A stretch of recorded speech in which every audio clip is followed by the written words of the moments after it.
السلام علیکم ورحمۃ اللہ وبرکاتہ۔ اعوذ باللہ من الشیطان الرجیم، بسم اللہ الرحمن الرحیم۔ رب اشرح لی صدری ویسر لی امری واحلل عقدۃ من لسانی یفقہوا قولی۔ اللہم صلی علی محمد وآل محمد وعجل ولیک الفرج۔ سب سے پہلے ابتدا اور حمد و ثنا ہے اس پاک پروردگار عالم کے لیے کہ جس کی رحمت سے، برکت سے، شفقت سے کوئی جن و بشر مایوس نہیں ہے۔ پروگرام خلاصہ قرآن میں ہم آپ کو خوش آمدید کہتے ہیں۔ آج کا ہمارا موضوع ہے 8ویں پارے کا خلاصہ۔ مفسرین قرآن نے 8ویں پارے کو 2 حصوں میں تقسیم کیا ہے کہ جس میں پہلا حصہ ہے سورہ انعام کا بقیہ حصہ، دوسرا حصہ ہے سورہ اعراف کا ابتدائیہ حصہ۔ اب پہلے آتے ہیں ہم سورہ انعام کے بقیہ حصے میں کہ اللہ پاک نے اس میں کون سے امور کی جانب، کون سے نکات کی جانب اشارہ کیا ہے۔ مفسرین قرآن بیان کرتے ہیں کہ سورہ انعام کے بقیہ حصے میں جن موضوعات پر گفتگو کی گئی ہے ان میں سے پہلا موضوع ہے تسلی رسول، یعنی رسول خدا صلی اللہ علیہ وآلہ وسلم کو مشرکین کے مطابق تسلی دی گئی ہے کہ آپ ان سے مایوس نہ ہوں، آپ ان کا دل میں ان کے یعنی کہ کوئی بھی بات دل میں نہ رکھیں۔ کیونکہ یہ اتنے سخت ہیں، اتنے ضدی ہیں کہ اگر ان کے سامنے مردے بھی بول پڑیں تو پھر بھی یہ ایمان نہیں لائیں گے۔ اگر ان کو ایمان لانا ہوتا تو ان کے سامنے قرآن کا معجزہ ہی کافی تھا۔ دوسرا جو موضوع بیان کیا گیا ہے وہ ہے مشرکین کی حماقت۔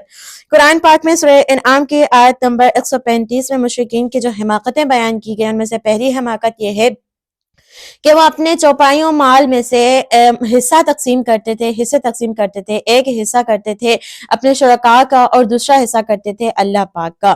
اگر شرکاء کا حصہ اللہ پاک کے حصے میں مخلوط ہو جائے تو یہ ان کے لیے تو یہ بات ان کے لیے برداشت سے باہر ہوتی تھی، یہ بات ان کو برداشت نہ ہوتی تھی، ان کو غلط لگتی تھی۔ لیکن اگر اللہ پاک کا حصہ ان کے شرکاء کے حصے میں مخلوط ہو جائے تو یہ ان کے لیے کوئی غلط بات نہ تھی۔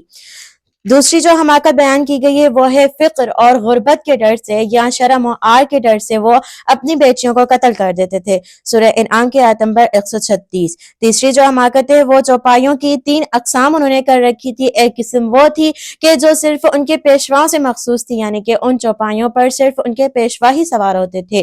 دوسری جو قسم تھی ان کی، وہ اس پر وہ سب کے لیے سوار ہونا انہوں نے ممنوع قرار دے دیا تھا۔ تیسری قسم تھی وہ جو چوپائے وہ غیر اللہ کے نام پر ذبح کیا کرتے تھے، سورہ انعام کی آیت نمبر 138 ہے۔ چوتھی جو حماقت بیان کی گئی ہے قرآن پاک میں وہ چوپائے کے بچے کو عورتوں کے لیے حرام قرار دیتے تھے، لیکن اگر وہی چوپائے کا بچہ مردہ ہو تو وہ مرد اور عورت دونوں کے لیے حلال سمجھا جاتا تھا، سورہ انعام کی آیت نمبر 139۔ تیسرا جو موضوع بیان کیا گیا ہے وہ ہے اس میں اللہ پاک کی 2 نعمتیں بیان کی گئی ہیں، کھیتیاں اور چوپائے، یعنی کہ یہ اللہ پاک نے انسان کو زندگی کے آسائشات کے حساب سے اللہ پاک نے یہ نعمتیں عطا کی ہیں۔ چوتھا اور آخری جو سورہ انعام کا موضوع بیان کیا گیا ہے وہ ہے 10 وصیتیں بیان کی گئی ہیں کہ جن میں سے پہلی وصیت ہے اللہ تعالیٰ کے ساتھ کسی کو شریک نہ ٹھہراؤ، سورہ انعام کی آیت نمبر 151۔ دوسری جو نصیحت ہے وہ ہے ماں باپ کے ساتھ اچھا سلوک کرو، سورہ انعام کی آیت نمبر 151۔ اولاد کو قتل نہ کیا جائے، 151۔ برائیوں سے اجتناب کیا جائے، سورہ انعام کی آیت نمبر 151۔ پانچویں جو نصیحت کی گئی ہے وہ ہے ناحق قتل نہ کیا جائے، اسی سورہ کی آیت نمبر 151۔ چھٹی جو نصیحت کی گئی ہے وہ ہے یتیموں کا مال نہ کھایا جائے، سورہ انعام کی آیت نمبر 152۔ ناپ تول پورا کیا جائے، سورہ انعام کی آیت نمبر 152۔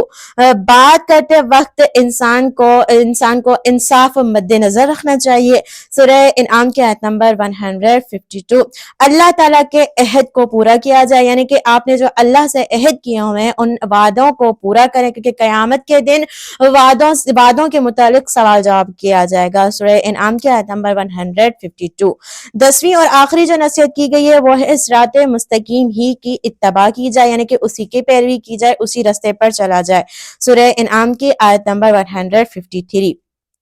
ان کے علاوہ اسی سورہ میں جو کچھ دیگر خاص نکات بیان کیے گئے ہیں ان کی جانب بھی اشارہ کرنا ضروری ہے، کہ جن میں سے پہلا ہے، 4 اہم نکات میں سے جو پہلا نکتہ ہے وہ ہے گناہ جیسے بھی ہو، ظاہری ہو یا پوشیدہ ہو، اس سے پرہیز کیا جائے۔ گناہ پوشیدہ بھی ہوتے ہیں، ظاہری بھی ہوتے ہیں، جیسے ظاہری ہوتے ہیں ویسے پوشیدہ ہوتے ہیں۔ سورہ انعام کی آیت نمبر 120۔ دوسرا جو نکتہ بیان کیا گیا ہے ایمان، زندگی، کفر اور موت۔ سورہ انعام کی آیت نمبر 122 میں یہ جو آیت نازل ہوئی ہے، اس کی شان نزول یہ ہے، جس واقعے کے پس منظر یہ نازل ہوئی ہے، یہ آیت حضرت حمزہ علیہ السلام کے ایمان کے پس نظر، ان کے واقعہ کے پس منظر نازل ہوئی ہے۔ تیسرا جو نکتہ اہم بیان کیا گیا ہے وہ ہے سبیل اللہ کے جو آشکار مصداق ہیں وہ اہل بیت علیہم السلام ہیں۔ سورہ انعام کی آیت نمبر 153 ہے۔ اور چوتھا اور آخری جو ضروری نکتہ بیان کیا گیا ہے وہ ہے تفرقے میں پڑھنے والوں سے آقا علیہ السلام کا کوئی تعلق نہیں ہے، یعنی کہ جو تفرقے میں پڑھے گا، جو جھگڑوں میں پڑھے گا، ان سے ہمارے آخری امام آقا علیہ السلام کا کوئی بھی تعلق، کوئی بھی رشتہ ناتا نہیں ہے۔ سورہ انعام کی آیت نمبر 159۔ اب ہم آتے ہیں اسی پارے کے دوسرے اور آخری حصے کی طرف، کہ جو ہے سورہ اعراف کا ابتدائیہ حصہ۔ اس میں 5 موضوعات کو واضح کیا گیا ہے، 5 موضوعات کی طرف گفتگو کی گئی ہے، کہ جن میں سے پہلا موضوع ہے اللہ تعالیٰ کی نعمتیں۔ اللہ تعالیٰ کی نعمتیں بیان کی گئی ہیں، کہ جن کو چار نعمتوں میں تقسیم کیا گیا ہے، جو خصوصی طور پر بیان کی گئی ہیں، جن میں سے پہلی نعمت ہے قرآن کریم، دوسری ہے تمکین فی الارض، تیسری ہے انسانوں کی تخلیق، اور چوتھی جو ہے انسان کو مسجود ملائکہ بنانا۔ یعنی اللہ پاک نے جناب آدم کے ذریعے انسانیت کو مسجود ملائکہ بنایا، کہ جس کو سجدہ فرشتوں نے کیا۔ انہی آیات کے ضمن میں، اسی موضوع کے ضمن میں اعمال کے ترازو کو بیان کیا گیا ہے۔ اب یہ بھی بیان کیا گیا ہے کہ کیا ترازو وہ کوئی عام ترازو ہوگی جیسے عام دنیا میں پائی جاتی ہے؟ نہیں، بلکہ روایات اور احادیث بتا رہے ہیں کہ وہ ترازو کوئی عام ترازو نہیں ہوگی، بلکہ انبیاء اور ائمہ، خصوصاً انبیاء نے بھی یہی بیان کیے ہیں کہ وہ ترازو جو ہوں گے وہ اماموں کی شخصیات ہوں گی، یعنی کہ ان کے اعمال کو دیکھ کر انسانوں کے اعمال کو پرکھا جائے گا، انسانوں کے اعمال کو تولا جائے گا۔ دوسرا جو موضوع بیان کیا گیا ہے وہ ہے 4 ندائیں۔ صرف اسی سورہ میں اللہ پاک نے انسان کو یا بنی آدم 4 مرتبہ کہہ کر پکارا ہے۔ 3 مرتبہ جو یا بنی آدم پہلے کہہ کر پکارا گیا ہے وہ لباس کا ذکر کیا گیا ہے، اس میں لباس کا ذکر کیا گیا ہے۔ اسی زمن میں اللہ تعالیٰ نے مشرکین پر یہ رد کیا ہے کہ تم نے جو الزام لگایا ہے کہ ہمیں برہنہ ہو کر طواف کرنے کا حکم اللہ پاک نے دیا ہے، ایسا نہیں ہے، بلکہ یہ تم لوگوں کی من گھڑت بات ہے، ہم نے کبھی تمہیں برہنہ ہو کر طواف کرنے کا حکم نہیں دیا۔ اور جو آخری چوتھی مرتبہ یہ بنی آدم کہہ کر پکارا گیا ہے، مخاطب کیا گیا ہے، وہ اس چوتھی ندا میں ہے اللہ تعالیٰ نے انبیاء، اللہ تعالیٰ نے اتباع رسول کی ترغیب دی ہے، یعنی کہ رسول کی اتباع کرو، پیروی کرو۔ تیسرا جو موضوع بیان کیا گیا ہے وہ ہے جنتیوں اور جہنمیوں کا مکالمہ بیان کیا گیا ہے، کہ جب جنتی جنت میں چلے جائیں گے، جہنمی جہنم میں چلے جائیں گے، تو وہ آپس میں ایک دوسرے میں مکالمہ کیسے کریں گے؟ جب وہ جمع ہوں گے تو سب سے پہلے ایک آسمانی ایک ندا آئے گی، ندا دینے والا اللہ تعالیٰ کی طرف سے ظالموں پر لعنت کرے گا۔ اب روایات احادیث بیان کرتی ہیں کہ وہ جو لعنت کرنے والا ہوگا، وہ جو ظالموں پر لعنت کرنے والا ہوگا، وہ ہمارے امام علی بن ابی طالب علیہ السلام ہوں گے۔ اور اس کے علاوہ ایک اور چیز کا اعلان کر دیا جائے گا، اس کے علاوہ جنت میں جانے والوں کو قیامت میں ایک آواز سنائی دے گی، یعنی کہ اصحاب اعراف کی آواز سنائی دے گی۔ احادیث بیان کرتی ہیں کہ ان اصحاب اعراف سے مراد بھی امام علی علیہ السلام ہے، کہ جو جنتیوں کو آواز دیں گے، جو جہنمیوں پر لعنت کریں گے، یعنی کہ ان دونوں کا مصداق امام علی ابن ابی طالب علیہ السلام ہے۔ جو جنتیوں کا مکالمہ ہوگا، جنتی جہنمیوں سے کہیں گے کہ کیا تمہیں اب اللہ پاک کے وعدے پر یقین آ گیا؟ تو جہنمی اقرار کریں گے، جہنمی کھانے پینے کے لیے جنتیوں سے چیزیں مانگیں گے، اور جنتی جہنمیوں سے کہیں گے کہ اللہ پاک کی نعمتیں تم پر حرام قرار دی گئی ہیں۔ اب آتے ہیں ہم اس کے چوتھے موضوع پر کہ جن سے اللہ تعالیٰ کی قدرت کے دلائل بیان کیے گئے ہیں، یعنی کہ اللہ تعالیٰ کی قدرت کا اظہار کیا گیا ہے، کہ جس میں 6 موضوعات پر گفتگو کی گئی ہے: بلند و بالا آسمان، وسیع و عریض زمین، رات اور دن کا نظام، یعنی کہ یہ سب چیزیں اللہ تعالیٰ کی قدرت کو بیان کرتی ہیں، قدرت کو واضح کرتی ہیں۔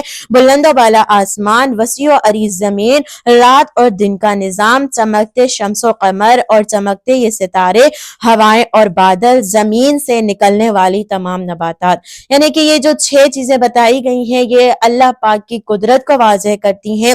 جو 5واں موضوع بیان کیا گیا ہے وہ ہے 5 قوموں کے قصے بیان کیے گئے ہیں۔ وہ کون سی 5 قومیں ہیں؟ قوم نوح، قوم عاد، قوم سمود، قوم لوط، قوم شعیب۔ اب ان واقعات بیان کرنے کی وجہ کیا ہے، اس میں کون سی حکمتیں پوشیدہ ہیں، اس کی طرف بھی ہم نظر کرتے چلتے ہیں۔ ان قصوں میں جو حکمتیں پوشیدہ ہیں ان میں سے پہلی ہے تسلی رسول، یعنی کہ رسول کو تسلی دی گئی ہے۔ دوسری حکمت ہے اچھوں اور بروں کے انجام بتائے گئے ہیں کہ اچھوں کا انجام کیا ہوگا، بروں کا انجام کیا ہوگا۔ تیسری حکمت ہے کہ اللہ تعالیٰ کے ہاں دیر ہے لیکن اندھیر نہیں۔ بعض مرتبہ انسان مشکلات سہ کے، پریشانیاں سہ کے مایوس ہو جاتا ہے کہ اللہ پاک کو یعنی کہ مشکلات دینے کے لیے میں ہی نظر آیا ہوں، اللہ پاک میری دعائیں قبول نہیں کر رہا، لیکن اللہ پاک کے ہاں دیر ہے اندھیر نہیں، یعنی کہ اللہ پاک نظر کرم کرتا ہے لیکن کسی خاص معین وقت پر، دعائیں قبول ہوتی ہیں لیکن اپنی معین وقت پر۔ رسالت کی دلیل بیان کی گئی ہے، جو چوتھی یعنی کہ ان واقعات میں حکمت ہے کہ رسالت کی دلیل ہے کہ رسول خدا صلی اللہ علیہ وسلم امی ان پڑھ ہونے کے باوجود پھر بھی اپنے سے پچھلے نبیوں کے قصے بیان کر رہے ہیں۔ جو 5ویں اور آخری حکمت پوشیدہ ہے وہ ہے انسانوں کے لیے اس میں عبرت و نصیحت رکھی گئی ہے کہ دیکھو جیسے پچھلے قوموں نے اپنے نبیوں کا، اپنے حقیقی معبود کا انکار کیا تو ان کا انجام کیا ہوا، اور اگر ویسے تم ہی اپنے حقیقی معبود کا انکار کرو گے تو تمہارا بھی انجام بالکل ویسے ہی ہوگا۔ اب آتے ہیں ہم اسی پارے کے ان نکات کی طرف کہ جس میں زندگی کو کامیاب بنانے کے لیے کچھ طریقے بتائے گئے ہیں۔ پہلا جو طریقہ ہے وہ راستہ ہمیشہ ہدایت کا نہیں ہوتا جس پر اکثریت چلتی ہو، سورہ انعام کی آیت نمبر 116 ہے۔ دوسرا ہے اپنی اولاد کو فکر و فاقہ کے ڈر سے، آر کے ڈر سے، شرم و حیا کے ڈر سے اپنی اولاد کو سخت نہ کرو، سورہ انعام کی آیت نمبر 151۔ تیسری جو نصیحت ہے وہ ہے برے کاموں کے نزدیک تک نہ جاؤ، چاہے آشکار ہو یا پوشیدہ، یعنی کہ جیسے ہم عام طور پر آشکار برائی کرنے سے ڈرتے ہیں کہ ہمیں لوگ دیکھ رہے ہیں، تو ویسے ہی ہم پوشیدہ برائی کرنے سے بھی ڈریں، خوف کھائیں، کیونکہ اس وقت بھی ہمیں اللہ پاک دیکھ رہے ہوتے ہیں، سورہ انعام کی آیت نمبر 151۔ چوتھی جو ہے فیصلہ سنانے اور گواہی دینے میں انصاف کو، حق کو مد نظر رکھا جائے، چاہے وہ پھر ہمارے قوم، قبیلے یا ہمارے عزیز و اقارب کے خلاف ہی کیوں نہ ہو، سورہ انعام کی آیت نمبر 152۔ پانچواں جو ہے وہ ہے خرید و فروخت کے وقت عدالت کو انسان مد نظر رکھے، اس کو منظم رکھے، سورہ انعام کی آیت نمبر 152۔ چھٹی ہے خداوند عالم ایک نیکی کے بدلے 10 گنا نیکی زیادہ کر کے دیتا ہے، سورہ انعام کی آیت نمبر 160۔ تکبر سے دوری اختیار کرو کیونکہ شیطان کو جنت سے نکالنے والا تکبر ہی تھا، سورہ اعراف کی آیت نمبر 12۔ شیطان کا ہدف انسان کو صرف بے عزت کرنا ہے، سورہ اعراف کی آیت نمبر 20 ہے۔ توجہ رکھو کہیں شیطان تمہیں اتنا نہ بہکا دے، کہیں شیطان تمہیں اپنے چنگل میں اتنا نہ پھنسا دے کہ تم کو اور تمہارے ماں باپ کو جنت سے ہی نکال دے، سورہ اعراف کی آیت نمبر 27۔